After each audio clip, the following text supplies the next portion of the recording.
Earning before interest and tax of a company are rupees 4,50,000 EBIT. Currently the company has 80,000 share, 10 rupees each, retained earning 12 lakh. It pay annual interest 1,20,000 on 12% debenture. The company proposed to take up an expansion scheme for which a sum of rupees 6 lakh is required. It is anticipated that after expansion the company will be able to achieve the same return on investment as at present. In case, it can raise fund either through debt at 12% or by issuing shares at par, tax rate 40%. Compute EPS if additional fund were raised as debt. The additional fund were raised by issuing equity share. Advise whether the company should go for expansion plan and which source of finance should be preferred. देखिए यहाँ पर यह भी पूछा है advice whether the company should go for expansion plan. तो अभी हमारा जो ईपीएस है एट प्रेजेंट, हम पहले तो ये चेक करेंगे कि अभी हमारा प्रेजेंट ईपीएस कितना है.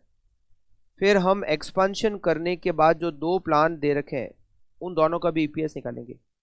मान लो एक्सपांशन के बाद ईपीएस प्रेजेंट ईपीएस से भी कम आ जाए तो हम एक्सपांशन करेंगे ही नहीं, और अगर एक्सपांशन के बाद का ईपीएस प्रेजेंट ईपीएस से ज़्यादा आएगा तो एक्सपांशन करेंगे, और जिस ऑल्टरनेटिव पे ज़्यादा आएगा उसको हम एक्सेप्ट करेंगे.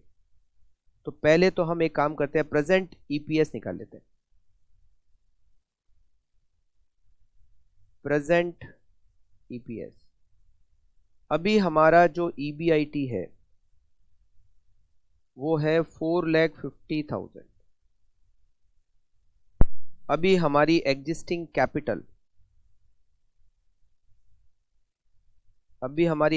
कैपिटल, हमारे पास अभी इक्विटी शेयर है, हमारे पास अभी एग्जिस्टिंग में 80,000 शेयर है और एक शेयर की face value 10 rupees, 8 lakh rupees के इक्विटी शेयर है. अभी हमारे पास रिटेन्ड अर्निंग है which is 12 lakh rupees, 12 lakh रुपए. और अभी हमारे पास डिबेंचर है. डिबेंचर कितने? इंटरेस्ट दे रखा है 1,20,000 divided by rate of interest 12%. Debenture 10 lakh के, तो अभी हमारी कैपिटल है 30 lakh. EPS equals to EBIT minus interest 1 minus T minus preference dividend divided by number of equity share. अभी हमारा जो प्रेजेंट EBIT है वो 4,50,000 है.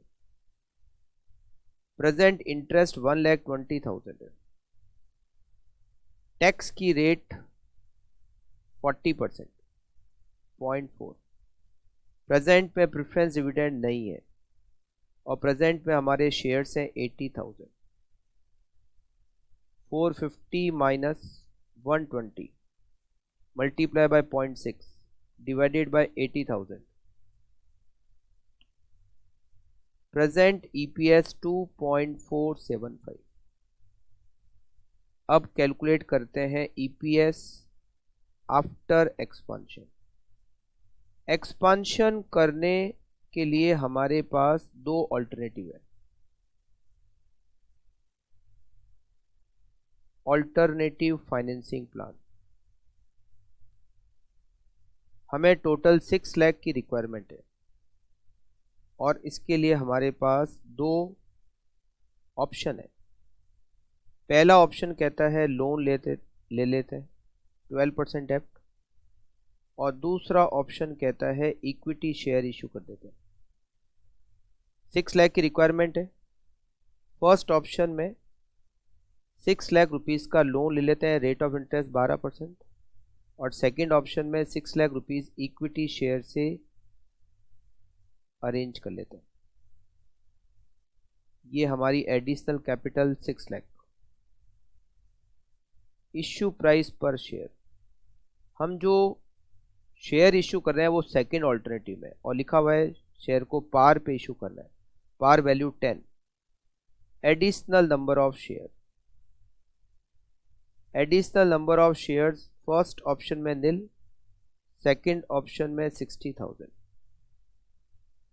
एग्जिस्टिंग नंबर ऑफ शेयर, अभी हमारे पास पहले से 80,000 शेयर है, 80,000 शेयर्स पहले से, total number of equity share, total number of equity share first plan use करते हैं तो 80,000 ही रहेंगे, सेकंड प्लान यूज करते हैं तो पहले से 80 और नए 60, तो टोटल नंबर ऑफ शेयर हो जाएंगे 1,40,000। Now we calculate EPS alternative 1। इसमें एक और वर्किंग नोट बनाना पड़ेगा। अभी हमारा जो ईबीआईटी है, ईबीआईटी एग्जिस्टिंग, वो 4,50,000 है, और हमारी जो एग्जिस्टिंग कैपिटल है वो 30 लाख है। जैसे एक्सपांशन करेंगे हमारी कैपिटल इंक्रीज हो जाएगी।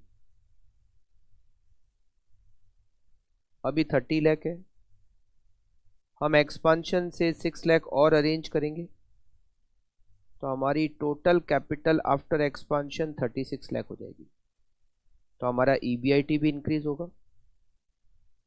ईबीआईटी आफ्टर एक्सपांशन, अगर ईबीआईटी आफ्टर एक्सपांशन क्वेश्चन में डायरेक्टली दे रखा है तो ठीक, अदरवाइज आपको कैलकुलेट करना पड़ेगा। अभी हम 30 लाख की कैपिटल पर 450 अर्न कर रहे हैं ईबीआईटी, आफ्टर एक्सपांशन हमारी कैपिटल हो जाएगी 36 लाख। तो हमारा ईबीआईटी कितना होगा? 4,50,000 divided by 30 lakh multiply by 36 lakh. EBIT after expansion 5,40,000 हो जाएगा। Now we calculate EPS. EPS alternative first, हमारा ईबीआईटी हो जाएगा 540 माइनस इंटरेस्ट। पहले से हमारा इंटरेस्ट है 1,20,000, पहले से हमारा इंटरेस्ट है 1,20, और एक्सपांशन करेंगे उसमें लोन लेंगे 6 लाख का, उस पर 12% 72,000 का इंटरेस्ट और आएगा। तो 120 प्लस 72,000 हमारा टोटल इंटरेस्ट हो जाएगा 1,92,000। 1 माइनस टैक्स की रेट है 0.4। प्रेफरेंस शेयर ना तो एग्जिस्टिंग में है और ना ही एडिशनल में, और total number of share after expansion 80,000 ही रहेंगे जितने अभी है, क्योंकि हम एडिशनल कैपिटल लोन से अरेंज कर रहे हैं। Second plan EBIT 540। अब इंटरेस्ट एग्जिस्टिंग जितना ही रहेगा क्योंकि एडिशनल अमाउंट हम इक्विटी शेयर से अरेंज कर रहे हैं। 1 माइनस 0.40 माइनस 0। अब हमारे नंबर ऑफ शेयर्स जो हैं वो हो जाएंगे 1,40,000। 5,40,000 minus 1,92,000 multiply by 0.6 divided by 80,000। Earning per share 2.61। 540 minus 120 multiply by 0.6 divided by 1,40,000। EPS 1.80।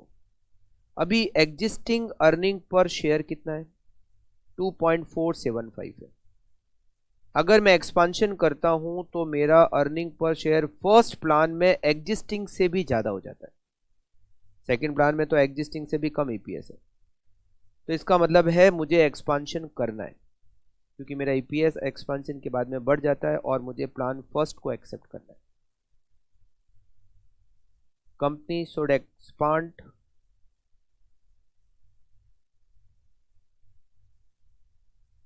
its business